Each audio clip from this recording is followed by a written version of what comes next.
ஓணம் வந்தாச்சு, எல்லாரும் சாரி எடுத்துட்டு பிளவுஸ் நல்லா கிராண்டா இருக்கணும்னு எதிர்பார்ப்பீங்கல்ல, அந்த மாதிரி கலெக்ஷன் தான் இன்னைக்கு நம்ம பார்க்க போறோம். இன்னமும் நீங்க ஸ்டிச் பண்ணிட்டு இருக்கீங்களா? அட போங்க, நீங்க இன்னமும் துணி எடுத்து அதுக்கு ஒரு லைனிங் எடுத்து அது பேட்ச் ஒர்க், ஆரி ஒர்க், அந்த ஒர்க் இந்த ஒர்க்னு கொடுத்து 4000 5000 6000 செலவு பண்றது எதுக்குங்க? இப்போ நீங்க கேக்குற மாதிரி பேட்டர்ன் பிளவுஸ் ஆகட்டும், ஆரி ஒர்க் பிளவுஸ் ஆகட்டும், இல்ல உங்களுக்கு காட்டன் பிளவுஸ் எல்லாமே நம்ம போத்தீஸ்ல டிஃப்ரெண்டான கலர்ஸ்ல கிராண்டா கொண்டு வந்திருக்காங்க.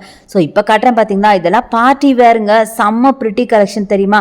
இதெல்லாம் ஜஸ்ட் 2000 உங்களுக்கு முடிஞ்சிரும். பட் நீங்க ஸ்டிச் பண்ணீங்கன்னா எவ்வளவு பைசான்னு நான் சொல்ல வேண்டியதுல உங்களுக்கே தெரியும். வந்தோமா சாரியை காட்டணுமா, அதுக்கு கான்ட்ராஸ்டாவோ மேட்சிங்காவோ பிளவுஸ் எடுத்தோமா, அதை ஃபிட் செக் பண்ணி பார்த்தோமா அப்படின்னு இருக்கணுங்க. ஸ்டிச் பண்ண கொடுத்துட்டு வெயிட்டிங்லயே இருக்கணும். அடடா எப்ப தருவாங்க எப்ப தருவாங்கன்னு. அப்படி தந்தாங்களா, அதை போட்டு பார்த்தா ஏகப்பட்ட ஆல்ட்ரேஷன், பயங்கர கடுப்பாகும். கரெக்டா ஃபெஸ்டிவல் டைம் பக்கத்துல வந்துடும், ஆல்டர் பண்ணி கொடுத்துருக்க மாட்டாங்க. அப்புறம் பார்த்தா வாங்கினதே வேஸ்டா, நம்ம பழைய பிளவுஸே போட்டு போற மாதிரி வரும். இத எல்லா டெய்லர்ஸ்க்கும் நான் சொல்லங்க, இது மாதிரி பண்ற சில டெய்லர்ஸ்க்கு தான். சோ கோச்சுக்காதீங்க ப்ளீஸ். டேரக்டா ஷாப்பை வந்து விசிட் பண்ணி பாருங்களேன். காலேஜ் கேர்ள்ஸ், டீனேஜ் கேர்ள்ஸ் மட்டும் இல்லாம அவங்க அம்மா பாட்டின்னு எல்லாத்துக்கும் வேண்டிய பிளவுஸ் கலெக்ஷன்ஸ் எல்லாம் சூப்பரா வச்சிருக்காங்க.